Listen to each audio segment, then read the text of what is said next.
لقد كان لكم في رسول الله أسوة حسنة۔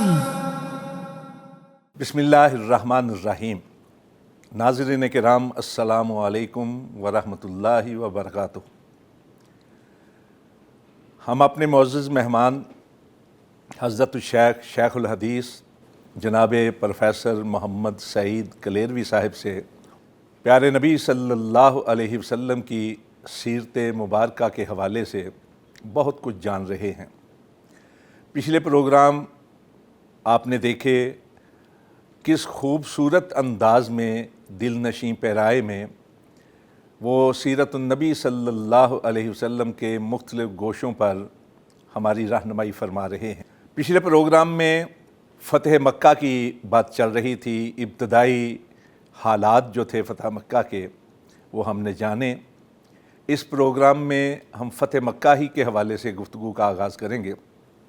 حضرت آپ نے ابتدائی طور پر بتایا کہ جس طرح اللہ کے نبی صلی اللہ علیہ وسلم نے پڑاؤ ڈالا اور پھر سردار ابو سفیان حضرت ابو سفیان رضی اللہ تعالیٰ عنہ کس طرح بنے، حضرت عباس رضی اللہ تعالیٰ عنہ کے حوالے سے، اور یہاں بھی حضرت عمر فاروق رضی اللہ تعالیٰ عنہ کی ایمانی غیرت کا منظر ہمیں دیکھنے کو ملا۔ اس سے آگے مکہ کے اندر دخول سے پہلے آپ کے اعلانات ذرا ہمیں آگاہ فرمائیے گا۔ بسم اللہ الرحمن الرحیم۔ ظاہر ہے قائد ہیں رسالت مآب صلی اللہ علیہ وسلم، اور 10,000 کا لشکر، وہ اپنی جانیں اور اپنا مال قربان کرنے والی وہ شخصیات آپ کے ساتھ ہیں۔ تو آپ کے ایک پیارے نے، صحابی نے، شاگرد نے اعلان کر دیا جن کا نام حضرت سعد بن عبادہ ہے، الیوم یوم الملحمہ، اور اس میں یہ تستحل الحرمہ، آج کا دن ہے، آج تو لڑائیوں کا دن ہے۔ جو شیلے تھے، کچھ واقعات سنے ہوئے تھے رسول پاک پر، پھر آج تو کرتے حرمتیں رہے بھی مکہ والے۔ پامال ہوں گی اور یہ سارے سلسلے ہوں گے۔ اس کے جواب میں سرکار نے فرمایا نہیں، الیوم یوم مرحمہ، المرحمہ، رحم کرنے کا، پیار کرنے کا آج دن ہے۔ بلکہ ان کے ہاتھ سے پرچم بھی لے لیا۔ پرچم لینے اللہ کر وہ کرے کہ اس جوش کی وجہ سے لڑائی نہ شروع ہو جائے، حالانکہ لڑائی مقصد ہی نہیں تھا۔ نبی محترم صلی اللہ علیہ وسلم نے ایک تو یہ اشارہ فرمایا تھا، جس طرح حضرت عباس کہ آپ نے فرمایا کہ لے جاؤ صبح اس کو ابو سفیان کو میرے پاس لانا۔ آپ نے اعلان فرمایا، اعلان عام، تاکہ لوگوں کو پتہ چلے کہ صرف کچھ تو خون کے لیے ہم نہیں آئے، فتح تو انشاءاللہ مکہ ہوگا، لیکن اس میں امن سلامتی کے ساتھ ہم یہ سارے کام کرنا چاہتے ہیں۔ تو آپ نے اعلان فرمایا جو حرم میں بیٹھ جائے، حرم میں داخل ہو جائے، اس کو بھی امان ہے۔ سبحان اللہ، جو سردار ابو سفیان کے گھر چلا جائے، سبحان اللہ۔ لوگ بڑے پریشان ہیں، اس کے گھر میں کتنے لوگ جائیں گے؟ پھر آپ نے فرمایا جو اپنے گھر بیٹھ کر دروازہ بند کر لے، اس کو بھی امان ہے۔ ابو سفیان کے گھر، اس کو بھی امان ہے۔ جو حرم میں چلا جائے، اس کو بھی امان ہے۔ سبحان اللہ۔ اب تو میں سمجھتا ہوں کہ جو تلوار رکھ دے اس کو بھی امان ہے، اپنے سے ہاتھ پھینک دے اس کو بھی، سارا باقی تو سلسلہ بچا ہی کوئی نہیں۔ سارا سلسلہ شروع ہوا تو ہر ایک کو پتہ چل گیا آج تو لڑائی کا معاملہ نہیں ہے، آج تو پیار محبت کی ساری یہ فضا آپ نے قائم کر دی صلی اللہ علیہ وسلم۔ صلی اللہ۔ پھر آپ جب حرم پاک میں داخل ہوئے، اللہ اکبر، تو حرم کی صورتحال کیا تھی؟ خانہ کعبہ کی، اس کے ارد گرد 360 معبود، اور اس کی چھت پر یہ جو ہے نا لات مناد حبل، یہ حبل جو بوتا ہے یہ خانہ کعبہ چھت پہ گڑا ہوا تھا۔ خانہ کعبہ کی چھت پر، کعبہ کے بھی اوپر اس کو اس رکھا کے ہوا بھی تھا۔ اوپر مطلب رکھے ہوئے بہت نیچے حضرت ابراہیم اور اسماعیل کے بھی بت بنے ہوئے ہیں، اس کے اوپر انہوں نے سارا جو شبیہیں بنائی ہوئی تھی، جو مطلب ہے کہ اس فتنے کو اور بت پرستی کو ختم کرنے کے لیے آئے، اور بلکہ وہ امام الموحدین جد الانبیاء جناب ابراہیم ان کا بھی بنا ہوا تھا۔ چلیں، آپ صلی اللہ علیہ وسلم نے بلایا حضرت عثمان بن طلحہ الحجبی کو۔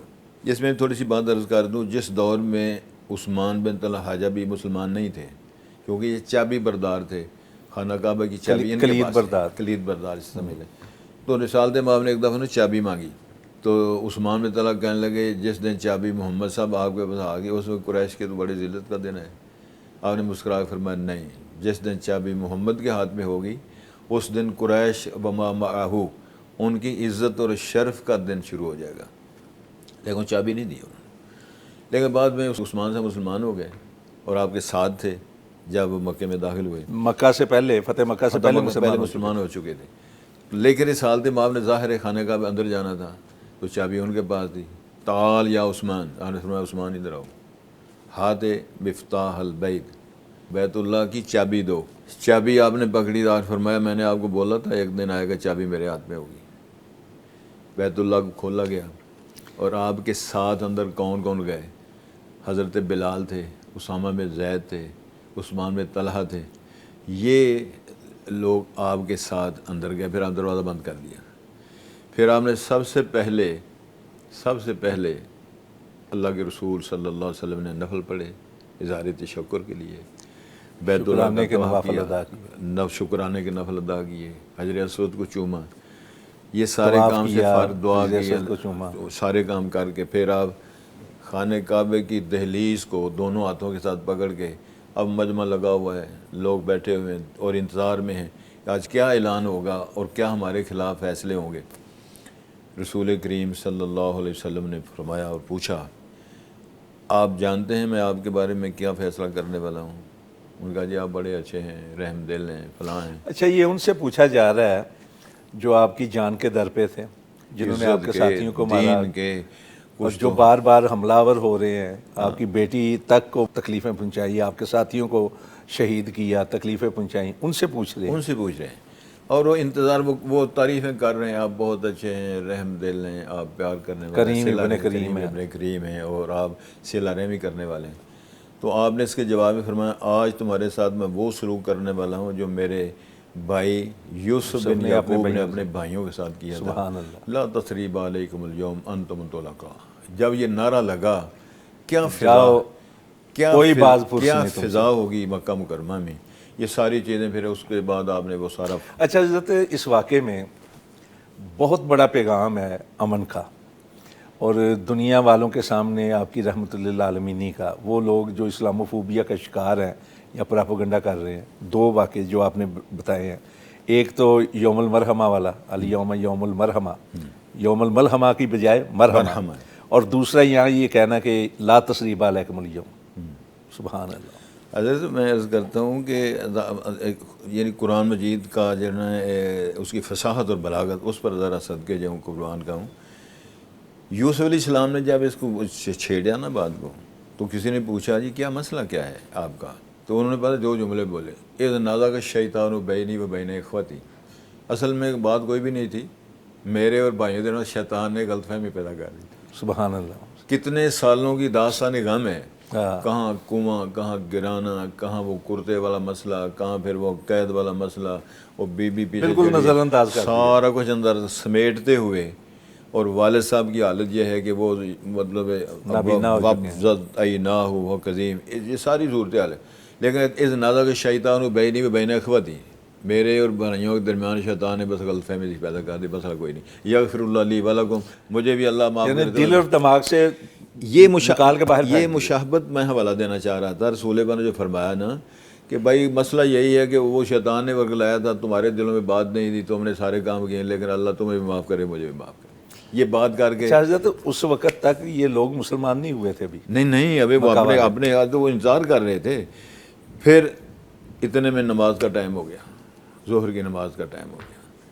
پھر جناب بلایا آپ نے جناب بلال کو، سبحان اللہ، رضی اللہ تعالیٰ عنہ. پھر وہ اذان بلالی جب ہوئی اور کہا کہ کعبے کی چھت پہ چڑھ. میں عرض کرنا کیسا وہ منظر ہوگا، ان گلیوں میں مار کھانے والا صحابی اور ان لوگوں سے مار کھانے والا صحابی، جس کو گھسیٹتے رہے ہیں گلیوں میں، اور کیا حشر کرتے رہے. اس ورکر کو آپ نے فرمایا کعبے کی چھت پہ چڑھو اور اذان سناؤ. رانا صاحب کیا وہ منظر ہوگا جب حضرت بلال کہتے ہیں اللہ اکبر، جہاں حبل کا بت تھا، اللہ اکبر، اللہ ہی سب سے بڑا ہے، اللہ ہی سب سے بڑا ہے. جب جملہ ہے، یہ جو کلمہ ہے، یہ جب تکلیفیں پہنچتی تھی اس وقت سناٹا چھایا ہوگا مکے کی سرزمین میں. حضرت بلال رضی اذان پڑھی، کیسا سما ہوگا. نماز پڑھی گئی، پھر رسول پاک نے خطاب فرمایا. اچھا، نماز کے بعد صلی اللہ علیہ وسلم اور فرمایا لا فضل لعربی علی جمیع. سبحان اللہ، مساوات کا پیغام. مساوات یہ ہے کہ کسی کو کسی پر برتری ہے، نہ گورے کو کالے پر، الفاظ ہیں ولال احمرا علی ابیضا ولال اسودا علی احمرا، کسی کو فوقیت حاصل نہیں ہے۔ کلکم بنی آدم و آدم من تراب، سبحان اللہ۔ بات کہاں تک لے گئے کہ سارے برابر ہیں الا بتقوی اللہ، ان اکرمکم عند اللہ اتقاکم، جتنا تمہارا سٹیٹس تقوی میں اعمال صالح میں بڑھتا جائے گا۔ حضرت یہ جو نسل کے اور نسب کے اور حسب کے بت تھے، 307 بتوں کے ساتھ ساتھ یہ بھی توڑ دیا آپ نے۔ آپ صلی اللہ علیہ وسلم نے کسی فرمایا قوم کو، کسی برادری کوئی کو، اس کی فوقیت حاصل نہیں ہے الا بتقوی اللہ، جتنا آپ کا ایمان عمل صالح بڑھتا جائے گا اتنا آپ کا سٹیٹس بڑھتا جائے گا، کیونکہ کلکم آدم و آدم من تراب، سارے جناب آدم کی نسل ہیں۔ اس میں یہ ہے نا، کچھ لوگ فخر کرتے ہیں نا نسب پر، کچھ فخر کرتے ہیں مال و دولت پر، اللہ کے نبی نے توڑ دیے بت۔ وہ سارا کچھ برابر ہے، ایمان اور تقوی بڑھتا جائے گا، سٹیٹس بڑھتا جائے گا، باقی سارے برابر ہیں۔ پھر رسول کریم صلی اللہ علیہ وسلم نے جو نئے مسلم ہو رہے ہیں ان کے ساتھ بیعت ہو رہی ہے، ان کو قبول فرمایا جائے۔ اسی خطبے میں آپ نے فرمایا تھا سود کی حرمت کے حوالے سے۔ نہیں، وہ حجۃ الوداع میں ہے، اچھا، اور یہ خون ریگاں کرنے کی بات ہوئی تھی۔ وہ اس میں ہے، حجۃ الوداع میں۔ اچھا، حجۃ الوداع کے خطبے میں آپ نے یہ فرمایا تھا۔ وہ تو خون کی حرمت کے حوالے سے ہے نا، لیکن یہاں جو خطبہ تھا صرف یہی تھا، اس میں نکات کچھ اور بھی تھے۔ نہیں، اس میں یہ وضاحت آپ نے فرمایا اس خطبے میں۔ نہیں، وہ تو اپنے موقع پہ آئے گا انشاءاللہ، حجۃ الوداع کے میں موقع یہ عرض کر رہا ہوں نا، اس میں آپ نے فرمایا تھا دور جاہلیت کے سارے معاملات ختم ہیں، آج کے بعد خود ختم ہے، فلانی چیز ہم ختم کرتے ہیں، دور جاہلیت کی ساری رسومات ختم ہیں، وہ حجۃ الوداع کے خطبے میں آپ نے فرمایا تھا۔ آپس میں ملتے جلتے ہیں۔ ہاں، مناسبت اس میں یہی ہے۔ تو اس اچھا، بعد میں بیعت لیا آپ نے؟ بیعت جو مسلمان ہو رہے ہیں ان کے بیعت کی مستورات کے لیے، اور اس میں جو اللہ تعالیٰ نے فرمایا یا ایھا النبی اذا جاءک المؤمنات یبایعنک علی اللہ یشرکن باللہ شیئا ولا یسرقن ولا یزنین ولا یقتلن اولادہن ولا یاتین ببہتان یفترینہ بین ایدیہن وارجلہن، ساری تفصیل میں سمجھتا ہوں یہ خلاصہ ہے سارا، کہ اس میں نہ وہ شرک کریں گی، نہ بدکاری کریں گی، نہ جھوٹ بولیں گی، نہ اولادوں کو قتل کریں گی، نہ بہتان بازیاں کریں گی، نہ فلانا، یہ ساری چیزیں ختم ہو جائے، باقی نکھار ہی نکھار رہ جائے تو باقی گڑبڑ رہتی ہے۔ شرک بھی نہیں ہے، بد کلامی نہیں ہے، بدکاری نہیں ہے، جھوٹ نہیں ہے، الزام نہیں ہے، تو یہ بیعت ہو رہی ہے۔ مردوں سے بھی انہی الفاظ کے ساتھ بیعت لیتے تھے، خواتین سے بھی۔ یہی اس میں خلاصہ یہی ہے کہ سارے لوگ، نہ شرک ہے، ساری تفصیل جس طرح ہے، تو یہ وہ سلسلہ شروع رہا۔ تو رسول کریم صلی اللہ علیہ وسلم، وہ ماحول ایسا بنا، چند وہ لوگ تھے جن کے بارے میں آپ نے فرمایا تھا وہ جہاں کہیں بھی ملے ان کو قتل کر دیں، لیکن ان میں سے یہ جانیں گے ہم، یہ بڑا اہم نکتہ ہے۔ لیکن ناظرین کرام، یہاں وقت ہوا ہے ایک چھوٹے سے وقفے کا۔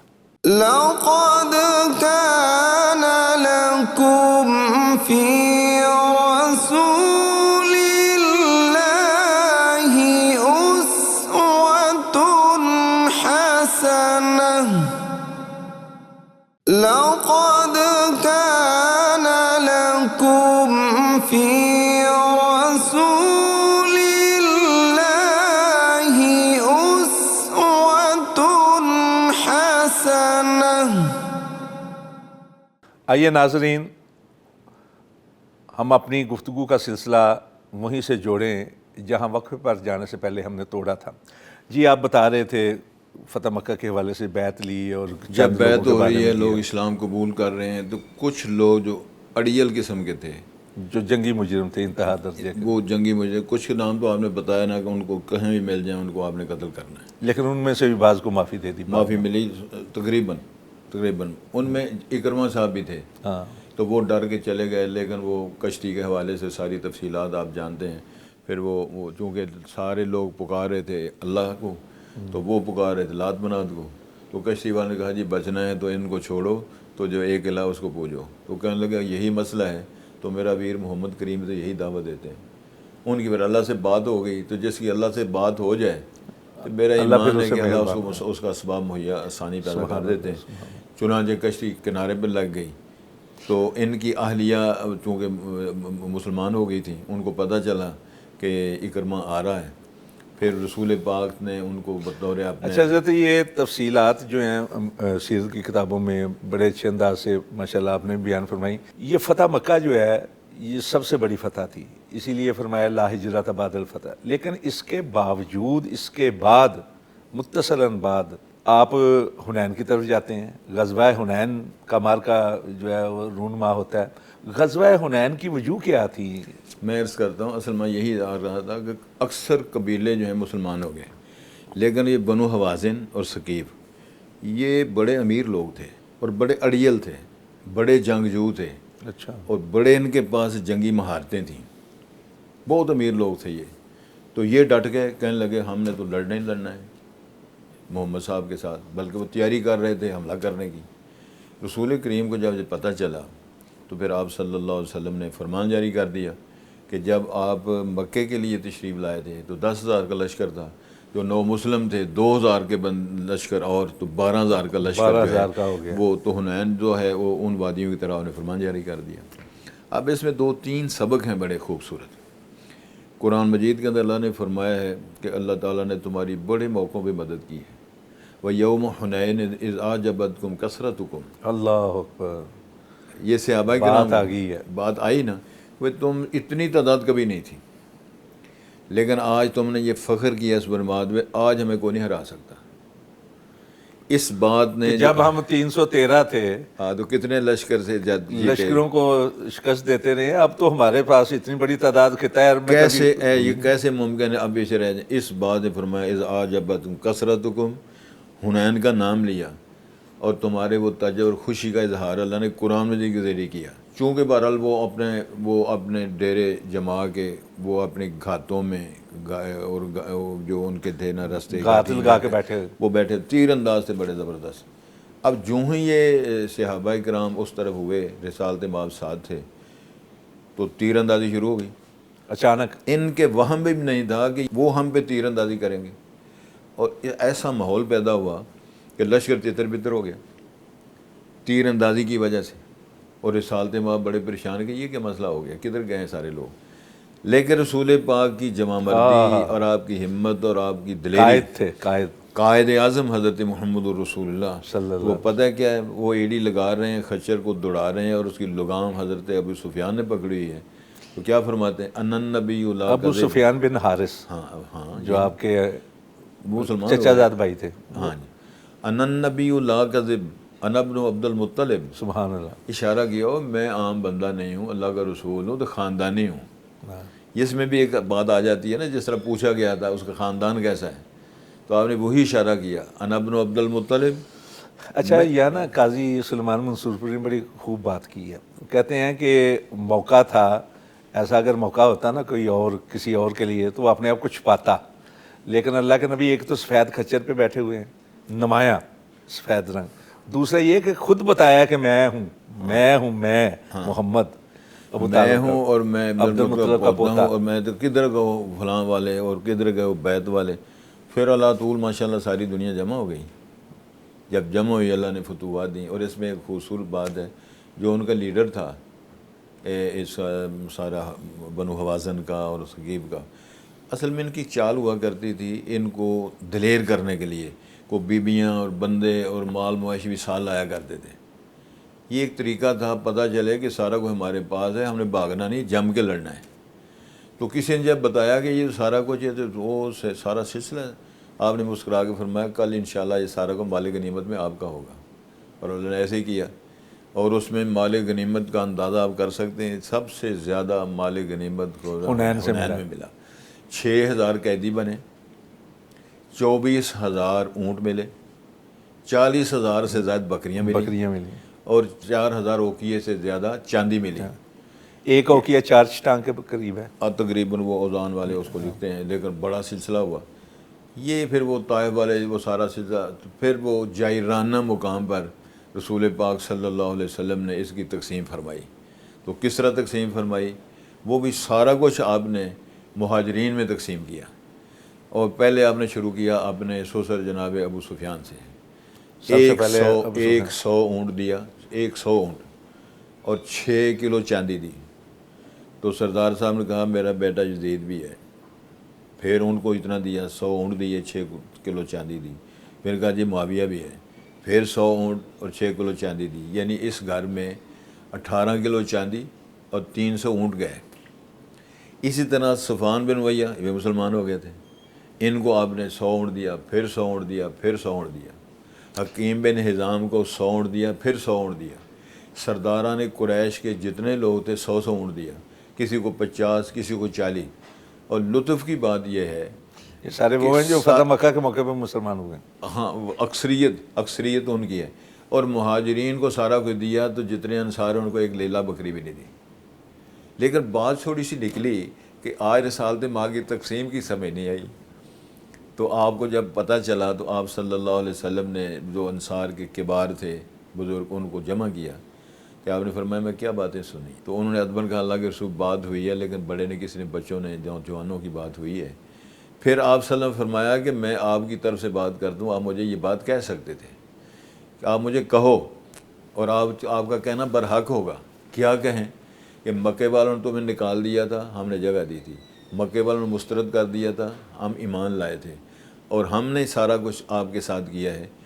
اور پھر میں آپ کو بتاؤں، حضور فرما رہے ہیں کہ لوگ تو گھروں میں بکریاں لے کر جائیں گے، اونٹ لے کر جائیں گے، تو میں نے بھی کچھ نہیں لیا، آپ میرے ساتھ جائیں گے، آپ گھروں میں اللہ کا پاک پیغمبر لے کر جائیں گے، میں آپ کے پاس ہوں، میں آپ کے ساتھ سب جاؤں کچھ خدا سے مانگ لیا کہ تجھ کو مانگ کر۔ پھر آپ صلی اللہ علیہ وسلم نے جو چیز فرمائی ہے نا وہ یہ ہے، پھر وہ صحابہ نے، انصار نے پھر بات کہی کہ رضینا قسمت الجبار فینا لنا علم وللجہال معلوم۔ مت مانا کیا ہے، یہ معرفت ہمیں ملی ہے کہ رسول پاک کو ساتھ لے جا رہے ہیں، اور وہ بال بیڑ بکرے سارا کچھ آپ کے ساتھ کوئی شے نہیں ہے، نہ انصار کے ساتھ ہے۔ یہ جہاں آپ کا کیسی، قدم ہوگا وہ برکتیں ہی برکتیں ہیں۔ تو آپ اندازہ فرمائیں کہ ان قبول کرنے والوں کی آفرین ہے، ان کی طرف سے کوئی بات نہیں ہوئی۔ پھر اس صحابہ انصار بیان کیا کرتے تھے رسالت مآب کا یہ جملہ، رسالت مآب کا یہ تبصرہ، ہمیں سرخ اونٹ ملتے، قطاروں میں ملتے، وہ اتنا ہمیں پسند نہ ہوتا جتنا رسالت مآب کا ہمارے حق میں تبصرہ ہے۔ سبحان اللہ۔ یہ اچھا انصار حضرت، غزوہ حنین تک عرب کے خطے کے اندر جو لوگ تھے دشمن یا مخالف، ان کے اپنا، اچھا دو قسم کے لوگ تھے نا، ایک تو تھے بستیوں میں رہنے والے، ایک تھے جو بستیوں میں نہیں رہتے تھے، یعنی بدو کبھی کسی قسم جگہ کے پر ہو، بدوی بدو عرب، ان کے ساتھ بھی مختلف مارکے ہوئے، سارا کچھ ہو گیا، لیکن سب سے نمٹ کے پھر آپ نے وقت کی بہت بڑی طاقت اور بہت بڑی فوج تبوک کی طرف آپ نے سفر کیا، اور تبوک کے حالات جو تھے وہ بڑے کٹھن بتائے جاتے ہیں۔ ہم جاننا چاہتے ہیں غزوہ تبوک کے حوالے سے بھی کچھ۔ گزارش یہ ہے کہ یہ سارے معاملات کو جب درست ہو گیا اور وہ قبائل بھی مسلمان ہو گئے اور جو فتنے مال تھے بھی آ گیا وہ بہت سارا زیادہ۔ سلسلہ ختم ہوا۔ اصل میں وہ جو تھا نا تبوک کے، یہ شاہ روم، ان رومیوں نے ایک بہت بڑا نا ایک منصوبہ بنایا ہوا تھا، بلکہ انہوں نے ایک اعلان کیا ہوا تھا کہ محمد صاحب فلاں سے لڑے تو جیت گئے، فلاں سے لڑے تو جیت گئے، تو جب ہم سے لڑیں گے نا، ہم تیاری کر رہے ہیں ان کو سزا دینے کی اور ان کا مقابلہ کرنے کی، تو پتہ چل جائے گا ان کو جب ہمارے ساتھ ٹکر لیں گے۔ رسول کریم کو جب یہ پتہ چلا کہ یہ منصوبہ بنا رہے ہیں، تو آپ نے فرمایا تم نے آ کر کیا لڑنا ہے، ہم تمہارے گھر آ کر تمہیں مارتے ہیں۔ سبحان اللہ، سبحان اب اندازہ فرمائیں کہ رسالت مآب صلی اللہ علیہ فرمان جاری کر دیا، شدت کی گرمی ہے اور کھجوروں کا موسم جو ہے وہ پکا ہوا پھل ہے، ان حالات میں آپ نے اعلان کر دیا کہ تبوک کی طرف جانا ہے۔ آفرین ماننے والوں کا، انہوں نے نہ گرمی دیکھی ہے نہ پھلوں کا، نہ سار سے اب اپنی کھیتیوں کا پھل کھیت سے وغیرہ، پھر باغات کے پھل۔ لطف کی بات یہ ہے حضرت صاحب کہ فاصلہ بڑا ہے، میلوں کا فاصلہ جو طے کرنا ہے۔ اندازہ فرمائیں کہ لشکر 30,000 کا لشکر ہے، اور مورخین نے لکھا ہے کہ 18 لوگوں کے لیے ایک اونٹ حصے میں آیا ہے۔ 30,000 کا لشکر اور اس کے اندر جو سامان ہے، پھر اس میں رسالت مآب صلی اللہ علیہ وسلم نے اعلان کیا کہ اس میں آپ تعاون کریں۔ یہ بھی ایک مسنون مسئلہ ہے کہ اس جہاد کے لیے آپ نے جب اعلان فرمایا تو پھر آپ اندازہ فرمائیں کہ کیا کچھ لوگوں نے دیا۔ صدیق اکبر نے سارا مال دے دیا، عمر فاروق نے نصف دے دیا، جناب عثمان رضی اللہ عنہ 900 اونٹ دیے، 200 گھوڑے دیے، 1000 900 اونٹ، 200 گھوڑے، اور 1000 دینار۔ 1000 دینار جو ہے اس کی میں تفصیل اس لیے بتانا چاہتا ہوں کہ 20 دینار ہو نا، 20 دینار تو 7.5 تولے سونا بنتا ہے، یہ تقریباً 5.5 کلو سونا بنتا ہے، اتنا سونا دیا ہے۔ اور اس میں حضرت عبد الرحمن بن عوف وہ کتنے دینار ہوں تو 7.5 تو 20 دینار ہوں تو 7.5 20 دینار، یہاں 1000 دینار 1000 دینار۔ آپ اس طرح چھلکا رہے ہیں اور خوش ہو رہے ہیں، چھلکا رہے ہیں خوش ہو رہے ہیں۔ اچھا عبد الرحمن بن عوف رضی اللہ تعالیٰ عنہ نے تقریباً 19.5 کلو چاندی دی ہے، اور حضرت عاصم بن عدی نے 13.5 ٹن کھجوریں دی ہیں۔ سبحان اللہ۔ یہ مطلب ہے کہ یہ کنہوں نے؟ حضرت عاصم بن عدی، عاصم بن عدی 13.5 ٹن کھجوریں دی ہیں۔ یہ سارے منظر جب ہو رہے ہیں تو میں ایک خوبصورت واقعہ پیش کرنا چاہتا ہوں۔ ایک صحابی ہے جس کے پاس نہ کھجوریں ہیں، نہ پیسے ہیں، نہ اونٹ ہیں، نہ گھوڑا ہے، تو ان کے ذہن میں جذبہ آیا کہ رسول پاک نے اعلان کیا۔ حضرت بڑا ایمان افروز یہ واقعہ ہے، سنیں گے ہم، لیکن ناظرین کرام یہاں وقت ہوا ایک چھوٹے سے وقفے کا۔ لقد كان لكم في رسول الله أسوة حسنة لقد كان لكم في رسول الله أسوة حسنة۔ ویلکم بیک ناظرین۔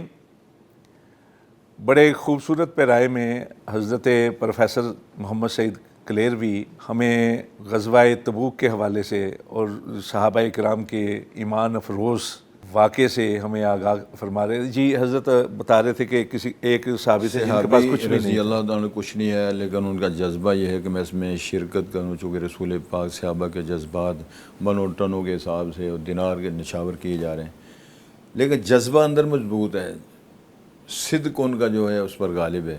یہ یہودی کے ساتھ بات کرتے ہیں، میں تیرے باغ کو پانی پلاؤں گا، مزدوری کروں گا، میرے ساتھ وہ کیا طے کرو، وہ مزدوری طے ہوگی کیونکہ مکثر بھی کرنی ہے نا بات۔ ہاں جی، وہ ساری رات مزدوری کرتے رہے، تو مورخین لکھا ہے وہ 4 کلو تقریباً کھجوریں مزدوری بنی، 2 کھجور 4 سا۔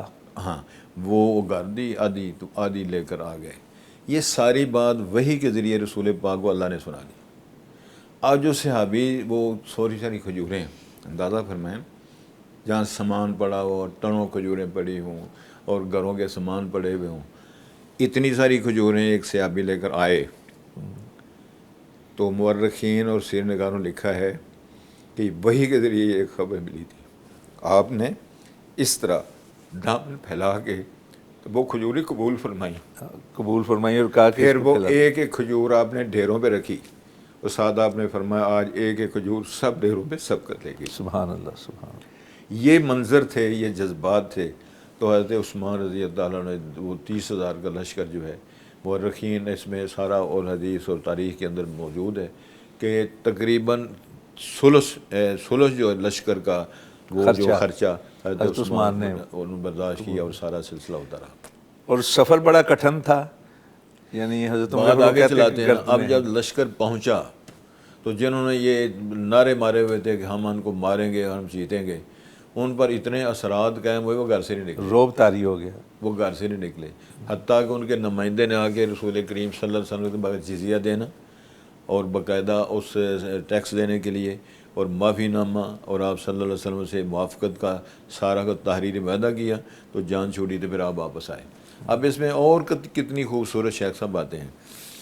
3 صحابی پیچھے رہ گئے تھے، حضرت کعب بن مالک، مرارہ بن ربیع اور حضرت ہلال بن امیہ رضی اللہ عنہ، اور کچھ مخلفین جتنے منافق تھے وہ پیچھے رہ گئے۔ ادھر انہوں نے پیش کیے کہ وہ شدت کی گرمی ہے، فلانا باغ پکے ہوئے ہیں، حالانکہ وہ جھوٹ بول رہے تھے۔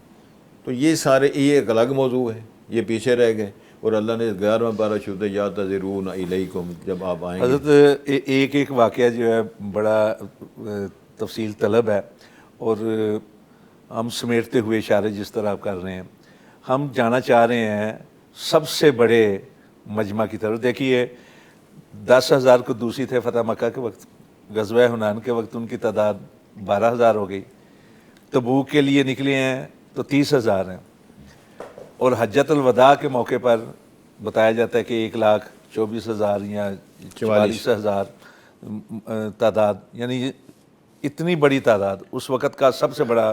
اصل معاملہ یہ ہے جی، میں تھوڑا اس طرف جاتا ہوں۔ اصل میں حج فرض ہوا ہے سن 9 ہجری میں، اس سے پہلے رسالت باب کی تاریخ جو ہے اس کی زبان نبوت کی آپ کا حج ثابت نہیں ہے، لیکن آپ نے اس سال حج نہیں کیا جب حج فرض ہوا، حج فرض ہوا ہے 9 ہجری سن 9 ہجری میں، تو رسالت باب نے امیر حج بنایا ابو صدیق کو رضی اللہ عنہ، 300 لوگوں کے ساتھ امیر حج بن کر ابو صدیق حج کرنے کے لیے تشریف لے گئے، پھر سورت یہ چلے گئے، پھر سورت برات نازل ہوئی ہے، نبی کریم علیہ الصلوۃ والسلام جسے نے سورۃ توبہ بھی کہا توبہ بھی کہتے ہیں، حضرت علی مرتضیٰ کی ڈیوٹی لگائی کہ یہ لے جاؤ اور مجمع میں آپ نے اعلان کرنا ہے برات من اللہ و رسول ہی کہ اللہ مشرک میں برا ہے، کوئی بندہ حج نہ کرے مشرک، یعنی خطبہ جو ہے وہ حضرت علی نے دیا، ہاں وہ اعلان کرنا اعلان تھا۔ کیا۔ اس میں یہ تھا کہ کوئی ننگا طواف نہ کرے، مشرق حج نہ کرے، ان کو موقع دیا گیا ہے وہ وہ ان کو 4 ماہ تک یہ اعلان کرنا ہے کہ وہ صدیق تو امیر حج بن کر تشریف لے گئے، تو ان کے جانے کے بعد سورۃ برات نازل ہوئی۔ رسول کریم صلی اللہ علیہ وسلم نے حضرت علی مرتضیٰ کو منتخب کیا، نامزد کیا کہ یہ پیغام آپ کو، یہ سورۃ برات کا اعلان جو ہے اللہ کی طرف سے آیا ہے، سورۃ برات یعنی سورۃ توبہ۔ ہاں سورت اور برات جو ہے کہ نام، اس کا آپ نے مجمع میں اعلان کرنا ہے۔ اگلے سال پھر رسول کریم صلی اللہ علیہ وسلم جب 10 آئی ہجری، پھر آپ نے اعلان کیا کہ ہم نے حج کے لیے جانا ہے، اور یہ واحد حج ہے جو اللہ کے نبی نے کیا پوری ہے، زندگی اور میں کی۔ 4 عمرے کیے ہیں، وہاں یہ حج کیا ہے، اس کو الوداع اس لیے کہتے ہیں چونکہ آپ نے اعلان کیا تھا ہو سکتا ہے میری آپ کے ساتھ آئندہ اس جگہ ملاقات نہ اللہ ہو، اور 68 مرتبہ سمندر ازواج مطہرات آپ کے ساتھ ہیں، حضرت عائشہ آپ کے ساتھ ہیں، یعنی کوئی فرد جو مسلم کہلاتا ہے اس وقت باقی نہیں رہا، سارے حج کے لیے۔ تمام لوگ آپ کے ساتھ تھے، وہ 1,24,000 یا 44,000 کا مجمع آپ کے ساتھ، اس وقت جو مسلم اور مسلمات تھے کوئی پیچھے نہیں، سب آپ کے ساتھ۔ ایک خاتون رہ گئی تھی تو اس کو کہا کہ جا کے حج عمرہ کر لو تو میرے ساتھ حج کے برابر ہو جائے۔ گزارش ہے، اب وہ ایک الگ موضوع ہے، سوال یہ ہے کہ سارے حج کرنے کے لیے سارے لوگ جب آئے، نبی مکرم صلی اللہ علیہ وسلم جب حرم میں داخل ہوئے، سب سے پہلے اچھا مسئلہ اس میں یہ ہے کہ آپ نے احرام باندھا ہوا تھا، بعد وہاں سے پھر شروع کرتے ہیں، ذوالحلیفہ مقام پر آپ نے آ کر احرام باندھا، لیکن آپ نے باندھا ہے احرام حج کران کا۔ حج کران یہ ہوتا ہے حج عمرہ اکٹھا، یہ 3 حج تمتع ہوتا ہے کہ صرف عمرے کا حج کرنا، اور اس میں شرط یہ ہے کہ قربانی سال لے جانا۔ نبی علیہ الصلوۃ والسلام نے چونکہ 100 اونٹ، وہ اللہ تعالیٰ کی ترتیب یہ ہے کہ وہ 100 اونٹ کرنے کا کہ کیا مسئلہ تھا، 63 تو آپ کی عمر مبارک ہے، تو 63 آپ نے اپنے ہاتھ سے نہر کیے، باقی اونٹ آپ نے یمن سے منگوائے، حضرت علی کو بھی اس میں شامل کیا۔ پھر آپ جب وہاں پہنچے تو آپ نے فرمایا جن کے پاس قربانیاں نہیں ہیں وہ حج کو عمرے میں داخل کریں، مطلب عمرہ کر لیں، اس کے بعد حج کا احرام باندھیں گے۔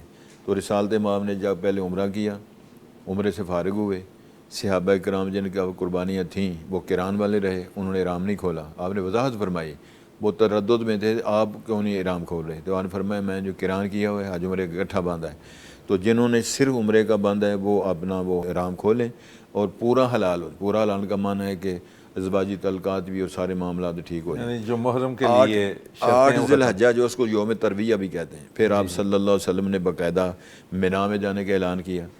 حج سارا جتنا ہے وہ سنت رسول اتباع سنت کا نام ہے، کہ مثلا جی آپ کدھر جانا ہے، آپ جانا ہے جی مینا میں جا کر ظہر عصر مغرب عشاء فجر، پھر کہاں جانا ہے جی وادی نمرہ، بعض اس نمرہ کہتے ہیں کہ اس وادی میں اب مسجد نہیں تھی، اس وادی میں پڑاؤ ڈالا ہے، پھر وہاں مسجد ہے، اب مسجد بنی ہے نا۔ رسول کریم صلی اللہ علیہ وسلم نے پھر وہاں خطبہ دیا، وہ خطبہ حجۃ الوداع جو ہے وہ جان ہے معاشرتی، معیشت، سماج اور جتنی بھی سیاسیات ہیں دنیا کی، بلکہ آپ تو فاضل ہیں ہمارے سے، میری معلومات بہت کام ہے، اس خطبے پر لوگوں نے ریسرچ کر کے PhD کی ڈگریاں حاصل کی، یہ بالکل کی ہیں، کئی کتابیں لکھی گئی اس کتابیں لکھی گئی ہیں، ریسرچ کیا گیا ہے کہ رسالت باب نے دنیا کی کوئی چیز، کوئی معاشرت کی بات، سیاست کی بات، پھر وہاں سے کیا آپ نے شروع کیا؟ ہیومن رائٹس کا چارٹر کہا جاتا ہے، یعنی انسانی حقوق کا سب سے بڑا اعلان اور خطبہ اور جامع یہ سارا اظہار رسول پاک کو ملتا ہے الحمدللہ۔ کہ کائنات میں سب سے پہلے انسانی حقوق کا جو چارٹ پیش کیا ہے امام الانبیاء نے کیا ہے۔ تو وہاں آپ نے کیا فرمایا؟ دور جاہلیت کی ساری رسومات ختم ہیں، اور سب سے پہلے جو قتل ہوا ہے ہمارا اپنے عزیز جو ہے، ہاں جی، وہ ربیہ کا، جی ہاں، اس کا میں خون معاف کرتا ہوں، اور سود کا مسئلہ میرا چچا جو حضرت عباس، اس کا میں معاف کرتا ہوں۔ دور جاہلیت کی ساری رسومات آج بات ختم ہیں۔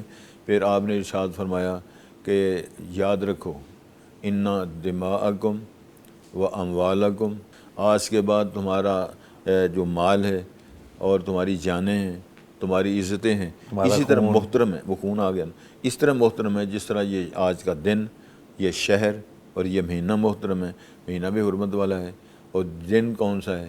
وہ عرفات کا دن ہے۔ تو رسول پاک نے خطبہ دیا، شاندار خطبے آپ نے دیے، پھر اس میں فرمایا کہ بات یاد رکھو، کسی کو قتل نہیں کرنا، میرے بعد تم ایک دوسرے کے قتل و خون نہیں کرنا، بیویوں کا خیال رکھنا ہے، اللہ کے کلمے کی وجہ سے تم نے اس کو حلال کیا ہے، پھر اپنی باندیاں جو غلام ہیں ان کا خیال رکھنا ہے۔ یہ ساری تعلیمات آپ نے فرمایا کہ آپ نے نماز، آپ نے سچ، آپ نے روزہ، ساری تعلیمات دیں۔ تو رسالت مآب صلی اللہ خطبے کے بعد پھر ایک اذان تو جماعت کر پڑھائی آپ نے، ظہر کی نماز جمن و کثرن، ظہر کی نماز اور عصر کی نماز بے اذان و اقامتین، 1002 اقامتوں کے ساتھ۔ پھر آپ جمع بین الصلاۃ ہیں۔ پھر آپ عرفات کے میدان میں تشریف لے گئے۔ میدان عرفات میں کیا ہے؟ اس میں نماز کوئی نہیں، اس میں صرف اللہ تعالیٰ کا ذکر ہے غروب شمس تک۔ رسالت مآب نے فرمایا کہ العرفہ کلھا موقف، یہ عرفات کا میدان سارا موقف ہے، کسی جگہ تم قیام کر سکتے ہو۔ وہ آپ نے یہ بھی فرمایا تھا الحج و عرفہ، الحج و عرفہ، جو میدان عرفات میں گیا اس کا حج ہے۔ وہاں گریہ زاری کرنی ہے، دعائیں کرنی ہیں، اقبال جرم گناہوں کی کرنا ہے، بخشش رونا ہے، اقبال کرنا ہے اور اللہ تعالیٰ کا ذکر و اذکار کرنا ہے غروب شمس تک۔ پھر سورج غروب ہونے کے بعد آپ سر فرمایا کہ مزدلفہ جانا ہے، تو مزدلفہ آپ تشریف لے گئے۔ وہاں جا کر آپ نے مغرب اور عشاء بأذان و اقامتین، مغرب کی نماز 3 فرض پڑھے، عشاء کی نماز 2 فرض پڑھے۔ اس رات آپ نے وطر نہیں پڑھے، ساری زندگی آپ نے سفر حضر میں وطر کی نماز پڑھی ہے، لیکن مزدلفہ میں آپ نے مغرب کے 3 فرض، عشاء کے 2 فرض پڑھے ہیں اس نے۔ لیکن جب رات صبح ہوئی ہے تو فجر کی نماز میں 2 سنتیں بھی پڑھی ہیں، 2 فرض بھی پڑھے ہیں۔ اس سے فارغ ہونے کے بعد آپ وہ جو ہے نا سلسلہ، وہ جبلی سلسلہ سارا جو ہے مزدلفے کا، جی مشعر الحرام اسے بولتے ہیں، تو آپ صلی اللہ علیہ وسلم وہاں کھڑے ہو کے بہت اللہ تعالیٰ کی حمد، ثنا، تکبیر، تحلیل یہ سارے فرماتے رہے۔ لیکن سورج کے طلوع ہونے سے کچھ وقت پہلے آپ نے وہاں پھر جمرات کی طرف آپ نے رخ فرمایا، مینا کی طرف واپس آئے۔ مینا جمرہ یعنی بڑا جمرہ جو ہے جس کو 3 ہے نا، وسطیٰ اور اولا اور عقبہ، ہمارے ہاں جمرے کی بجائے کہتے ہیں شیطان، بڑا چھوٹا درمیانہ، وہاں آپ نے 7 کنکریاں ماری۔ کنکریاں مارنے کے بعد پھر آپ صلی اللہ علیہ وسلم نے قربانیاں کی، 100 چیزیں جو آپ 63 آپ نے خود نہر کیے، جو باقی ہیں وہ حضرت علی مرتضیٰ کی ڈیوٹی لگائی۔ پھر لطف کی بات یہ ہے کہ آپ کے ہاتھ کتنے نرم ہیں، آپ نہر کرتے رہے، ہر اونٹ سے تھوڑا تھوڑا گوشت لے گئے، وہ پکا بھی ہے، آپ نے کھایا بھی ہے، کھلایا بھی ہے، شوربہ بھی ہے۔ پھر آپ نے فرمایا ان جانوروں کا، اونٹوں کی ساری جتنی ان کی کھالیں ہیں، ان کے اوپر جتنی ان کے وہ کپڑا جو ڈالتے ہیں ان کی رسیاں تک، وہ اللہ کے نام پہ سارا کچھ خرچ کرنا ہے۔ پھر آپ صلی اللہ علیہ وسلم نے حجامت بنوائی ہے۔ پھر اس کے بعد آپ نے طواف افاضہ کرنے کے لیے صحابہ سمیت تشریف لے گئے، تو ظاہر ہے جب طواف افاضہ کیا تو حج مکمل ہو گیا۔ سبحان اللہ، سبحان اللہ۔ ناظرین کرام، جی چاہتا ہے کہ حضرت گفتگو فرماتے رہیں اور ہم پیارے نبی صلی اللہ علیہ وسلم کی سیرت مبارکہ کے مختلف پہلوؤں، مختلف گوشوں کے بارے میں زیادہ سے زیادہ جانیں۔ یہ سلسلہ ہے سعادت کا، عقیدت کا، محبت کا۔ ہماری آج کی گفتگو کا، آج کے پروگرام کا وقت ختم ہوا چاہتا ہے۔ اجازت دیں، السلام علیکم ورحمۃ اللہ وبرکاتہ۔ لقد كان لكم في رسول